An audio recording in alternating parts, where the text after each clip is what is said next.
तो hello students, welcome to PMA. तो आज जो क्वेश्चन हम डिस्कस करेंगे ये जेईई मेन 2025 पेपर में पूछे गए क्वेश्चन था। बहुत ही सुंदर क्वेश्चन है। तुमने यदि अभी तक इसको ट्राई नहीं किए हो तो मैं बोलूंगा बेटा वीडियो को यहाँ पे पॉज करो एंड क्वेश्चन को एक बार खुद से ट्राई करो, उसके बाद ही तुम इसका सोल्यूशन को देखना। देखो क्वेश्चन दिखा जाए बहुत ही सिंपल तरीके से यहाँ पे प्लॉट किया गया था। एक सिंपल सा डेफिनिट इंटीग्रल यहाँ पे पूछा जा रहा है, लेकिन बात यहाँ पे ये कि इसका जो इंटीग्रैंड है, मतलब ये जो इंटीग्रैंड दे रखा है, इसका लुक्स थोड़ा सा खतरनाक है। तो इसको कैसे किया जाए, ध्यान से देखो। हम यहाँ पे एकदम स्टेप बाय स्टेप चीजें को लेके डिस्कस करेंगे। ध्यान से देखो, तुम्हें यहाँ पे डेफिनिट इंटीग्रल का वैल्यू निकालना है। अभी ये जो इंटीग्रैंड तुम्हारे पास दे रखा है, इसको ध्यान दो। मेरे पास यहाँ पे इस इंटीग्रैंड को मैं कुछ इस तरीके से लिख सकता है, ठीक है। थोड़ा सा सुंदर करके इसको लिखने की कोशिश करते हैं, ठीक है। 1/x integration over e square e raise to the power 4, right. यहाँ पे दे रखा है, यहाँ पे dx होगा, ठीक है। अच्छा, यहाँ पे दे रखा है ई रेज टू द पावर, ये जो नेगेटिव 1 है ना, इसको ये जो पावर है, इसका पावर को हम काम पहले कर लेते हैं, राइट। तो इसका पावर का काम हम यदि पहले करें तो ये दिखने में ऐसे होगा, log ऑफ x का स्क्वायर प्लस 1 अपॉन, यहाँ पे भी हम पावर का काम पहले कर लेते हैं, ठीक है। तो यहाँ पे भी e raise to the power 1 upon log of x इसका whole square plus 1 plus e raise to the power 1/6 minus log of x इसका स्क्वायर प्लस 1, राइट, dx। अभी ध्यान दो, इसको देखते ही दिमाग में क्या आता है कि सर कुछ सब्स्टिट्यूट लिया जाए, क्योंकि ये जो लुक्स यहाँ पे दे रखा है ये वास्तव में बहुत खतरनाक है। तो इसको डील कैसे करें सर इसके साथ। तो यहाँ पे जो फर्स्ट सब्स्टिट्यूट हमारे दिमाग में आता है सर, वो आता है कि log ऑफ x को हम सर कुछ पकड़ ले यहाँ पे। यानी कि मैं यहाँ पे यदि log ऑफ x को, ध्यान से देखो, मैं यदि यहाँ पे यदि log ऑफ x, यानी कि मैं ln की बात कर रहा है, बेस में e है, ठीक है। log ऑफ x को मैं यदि t पकड़ ले तो मेरे पास क्या हो जाएगा, 1/x dx equals to dt हो जाएगा। अभी ध्यान से देखो, मेरे पास यहाँ पे 1/x dx, ठीक है। जब मैं t को यहाँ पे सब्स्टिट्यूट करेंगे तो ये मेरे पास क्या हो जाएगा, ये मेरे पास हो जाएगा बेटा, लिमिट क्या होगा, जब तुम x equals to e square बैठाओगे तो तुम्हारे पास लॉग के प्रॉपर्टी के अनुसार क्या हो जाएगा, log of e square equals to t, तो ये 2 बाहर आएगा, log e तुम्हारे पास 1 होगा, बिकॉज यहाँ पे बेस में मेरे पास e है। Is it clear? Very good. That means t का वैल्यू हो गया 2। दैट मीन्स तुम्हारे पास यहाँ पे लिमिट जो है वो 2 से यहाँ पे e raise to the power 4, मैंने ऐसे करके 4 बाहर आएगा, यानी कि 2 से 4 तक मूव होगा, राइट। और यहाँ पे क्या हो जाएगा, e raise to the power 1/t square plus 1, right. अच्छा, upon e raise to the power 1/t square plus 1 plus e raise to the power 1 यहाँ पे 6 माइनस टी, राइट। तो 6 माइनस टी का होल स्क्वायर प्लस 1। अभी यहाँ पे 1/x and ये dx मिलके तुम्हारे पास dt हो गया। Is it clear? Very good. अभी देखो इसको, अभी इसके बाद सर क्या करें, मतलब यहाँ पे सब्स्टिट्यूट लेने के बाद भी जो फिगर यहाँ पे आ गया इंटीग्रैंड का, ये तो ऐसे कुछ मतलब सुइटेबल फिगर नहीं है कि इसके साथ हम सर आराम से इसको डील करें। तो ये जो फिगर मेरे पास आ गया आफ्टर टेकिंग सब्स्टिट्यूट, ये भी मेरे पास थोड़ा सा खतरनाक सा लुक्स हमें यहाँ पे प्रेजेंट कर रहा है।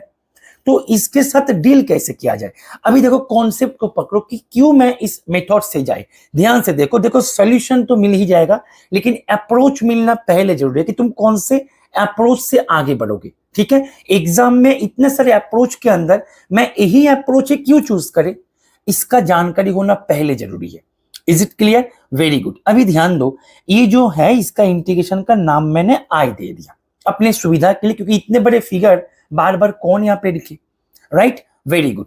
अभी ध्यान दो, आइडिया कहां से लग रहा है, चीजें को समझो कि मेरे पास यहाँ पे ये जो 2 and 4 है, राइट, इसका जो लिमिट है 2 and 4। अभी 2 and 4 को मैं यदि ऐड करें, ठीक है, तो 2 + 4 माइनस मैं यदि यहाँ पे वेरिएबल क्या है, t है, तो माइनस t करें तो मेरे पास क्या होगा, तुम बोलो सर मेरे पास इन दैट केस सर हो जाएगा 6 - t।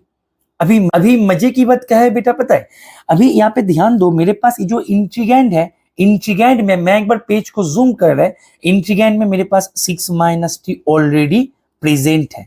तो यहाँ से मेरे पास ये जो सोल्यूशन है वो कौन से ट्रैक को पकड़ने जा रहा है, चीजें को समझो। अभी ये थ्योरी को याद करो कि सर हमने एक थ्योरी पढ़े थे, क्या थ्योरी पढ़े थे डेफिनेट इंटीग्रल में, कि हमारे पास इंटीग्रेशन ओवर एफ ऑफ मतलब ए से b f of x d x, ठीक है, इसका जो इंटीग्रेशन का जो वैल्यू होते हैं एंड हमें दी ए से b f of a plus b minus x d x, इसका जो इंटीग्रेशन वैल्यू है दोनों का दोनों ही मेरे पास इक्वल हो जाता है। आई रिपीट, ए से b f x d x equals to a से b f of a plus b minus x d x, ये दोनों आपस में इक्वल हो जाते हैं। तो कहीं ना कहीं इसके साथ इसका कोई कनेक्शन तो नहीं है, क्योंकि ए प्लस बी माइनस एक्स ये ऑलरेडी मेरे क्वेश्चन में मतलब मेरे इंटीग्रैंड में ऑलरेडी प्रेजेंट है।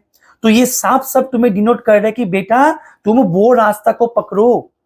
इज इट क्लियर और नॉट, राइट? अच्छा, दैट मीन्स हम अभी क्या करेंगे यहाँ पे, हम यहाँ पे क्या करते हैं, इसको यूज करते हैं, राइट? यानी कि मैं अभी क्या करने जा रहा है, ध्यान से देखो, ये मेरे पास आई है, राइट? अभी मैं ये थ्योरी को मैं यदि यूज करी, ध्यान से देखो, मैं यदि ये थ्योरी को यूज करी, इसको थोड़ा सा नेक्स्ट पेज पे लेके जाता है तो मेरे लिए थोड़ा सा जगह मिल जाएगा, ठीक है? वेट करो थोड़ा सा, वेट। अच्छा, तो मेरे पास ये जो है, तुम बोलो सर ये मेरे पास निकल के आ गया, वेरी गुड। अभी हम क्या करने जा रहे हैं सर, अभी हम यहाँ पे इसको यूज करने जा रहे हैं। तो जब मैं इसको यूज करेंगे तो मेरे पास यहाँ से मेरे को क्या मिलेगा, तुम बोलो सर यहाँ से मेरे को मिल जाएगा, यहाँ से 2 4, हम क्या करेंगे सर, वेरिएबल के जगह में a plus b minus x कर रहा है, यानी कि मेरे पास जो वेरिएबल अपना t है, t की जगह में क्या करेंगे सर, 1 बाई टी की जगह में हम लिखेंगे a plus b minus t, यानी कि मेरे पास 2 प्लस 4 यानी कि 6 माइनस टी इसका square plus 1, right? Very good, upon e raise to the power 1 by 6 minus t इसका स्क्वायर प्लस 1, प्लस यहाँ पे जब तुम करोगे 1 by t square plus 1 d t हो जाएगा। Is it clear? Very good. अभी तुम बोलो सर हमने जो थ्योरी अभी अभी रिकॉल किया उसी थ्योरी के अनुसार मेरे पास इसका वैल्यू एंड इसका वैल्यू दोनों तो सेम होना चाहिए, यानी कि सर यहाँ से ये तो हमारे पास साफ साफ पता लग गया कि सर ये यदि मैंने आई पकड़ के रखा है तो ये भी मेरा आई ही है। Is it clear? Very good. अभी क्या करो, इन दोनों को तुम ऐड कर दो, ठीक है? जब तुम ऐड करोगे तो यहाँ पे 2i होगा और यहाँ पे 2 से 4, तुम चीजें को ध्यान से समझो कि मेरे पास यहाँ पे फायदा क्या हुआ, देखो इसको ऐसे करने पर मेरे पास देखो डिनोमिनेटर जो है दोनों में ही मेरा सेम आ गया, राइट? तो मैं डिनोमिनेटर को मैं यदि यहाँ पे लिखे e raise to the power 6 minus t square 1 upon करके ओबियसली, ठीक है, plus e raise to the power 1 upon t square plus 1, ये यदि मैं कर दे तो ऊपर में भी देखो मेरे पास इन दोनों ऐड हो जाएगा क्योंकि डिनोमिनेटर मेरे पास सेम है। Is it clear? Very good. जब ये दोनों ऊपर में ऐड हो जाएगा e raise to the power 1 by t square plus 1 plus e raise to the power 1 by 6 minus t whole square plus 1 dt। अभी तुम बोलो सर अभी आगे और कुछ नहीं करना है, अभी तुम्हें पता लग गया क्योंकि सर यहाँ पे ऊपर नीचे न्यूमिनेटर और डिनोमिनेटर दोनों का दोनों मेरे पास सर यहाँ पे सेम हो गया तो ये कैंसिल हो जाएगा, यानी कि मेरे पास क्या निकल के आ जाएगा, तुम बोलो सर मेरे पास निकल के आ जाएगा 2i 2 से 4 केवल dt, यानी कि मेरे पास यहां से निकल के आ गया t 2 से 4 यानी कि 4 माइनस 2 यानी कि 2। दैट्स वाई इसका आंसर तुम्हारे पास क्या हो गया, i इक्वल्स टू हो गया 1। तो तुम्हें यहाँ पे i जो है इसका वैल्यू ही तो तुम्हें यहाँ पे पूछा जा रहे थे कि इसका वैल्यू क्या होगा, तुम बोल दो सर इसका वैल्यू हो जाएगा 1। कितना सिंपल क्वेश्चन था। दैट मीन्स इसका आंसर जो है, इसका आंसर हो जाएगा option C. Very simple question है, लेकिन यही क्वेश्चन एग्जाम में का खतरनाक सा लुक्स तुम्हें प्रेजेंट कर सकते थे यदि तुमने वो जो थ्योरी मैंने यहाँ पे रिकॉल करवाए उसको तुम यदि यूज ना करो तो, क्योंकि यहाँ पे तुम्हें इन दैट केस अगेन तुम्हें एक और सब्स्टिट्यूट ढूंढना पड़ते। ठीक है, तो आई होप कि ये सोल्यूशन तुम्हें समझ में आ गया।